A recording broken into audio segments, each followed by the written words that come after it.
In a small village nestled in the rolling hills of the countryside, there lived an old woman named Hiroko. Hiroko was a kind and gentle soul, loved by all who knew her. However, despite her warm heart, Hiroko was often seen crying, her eyes brimming with tears. The reason for Hiroko's sorrow was her two daughters, Yumi and Emiko. Yumi, the elder daughter, had married a kind and hard-working man named Taro, who sold umbrellas in the village market.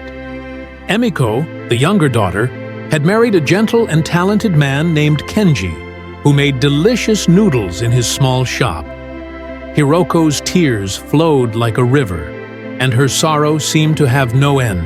You see, Hiroko was a worrier, and she worried about her daughter's livelihoods every day. When the sun shone brightly in the sky, Hiroko would cry, thinking, "Oh no! The weather is so good. No one will buy an umbrella from Yumi's shop. What will she do?" She would imagine Yumi's shop being empty, with no customers in sight, and Yumi's family struggling to make ends meet. And when the rain poured down, Hiroko would cry again, this time for Emiko. If the noodles don't dry in the sun, Emiko won't be able to sell them. What will she do? She would picture Emiko's noodles being soggy and unappetizing, and Emiko's family going hungry. Hiroko's daughters and their husbands tried to comfort her, but nothing seemed to work. They would say, "Mother, don't worry, we'll be fine." But Hiroko couldn't shake off her worries. She felt like she was drowning in a sea of sorrow, and she didn't know how to keep her head above water. One day, as Hiroko was walking through the village, she met a wise and kind monk named Kaito. Kaito had a warm smile and twinkling eyes that seemed to see right through to Hiroko's heart. He asked her, "Why do you cry so bitterly, dear Hiroko? What is it that troubles you so?" Hiroko poured out her heart to Kaito, telling him about her daughters and their struggles. Kaito listened attentively, nodding his head and making supportive noises. When Hiroko finished speaking, Kaito smiled and said, "Hiroko, my dear, you are like a tree that is bent by the wind. You are allowing your worries to blow you off balance. But I have some advice for you.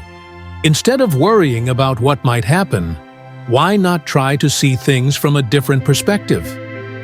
Hiroko looked at Kaito in confusion. "What do you mean?" she asked. Kaito explained, "When the sun is shining, don't think about Yumi's umbrellas.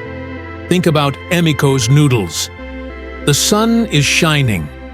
Emiko's noodles will dry well, and her business will be successful. And when it's raining, think about Yumi's umbrellas.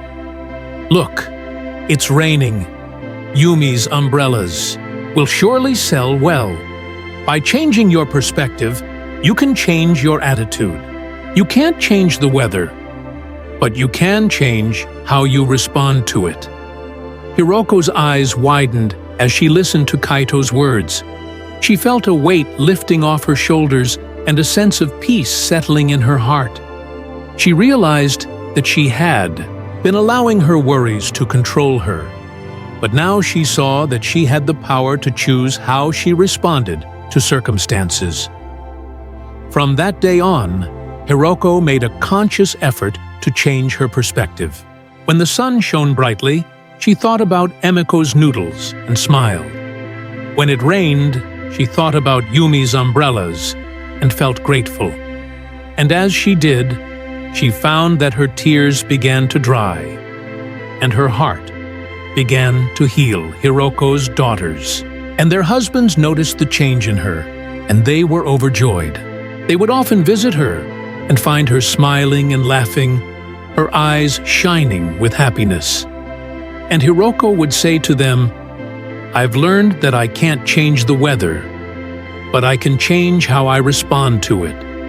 I've learned to see things from a different perspective, and it's brought me so much peace and joy.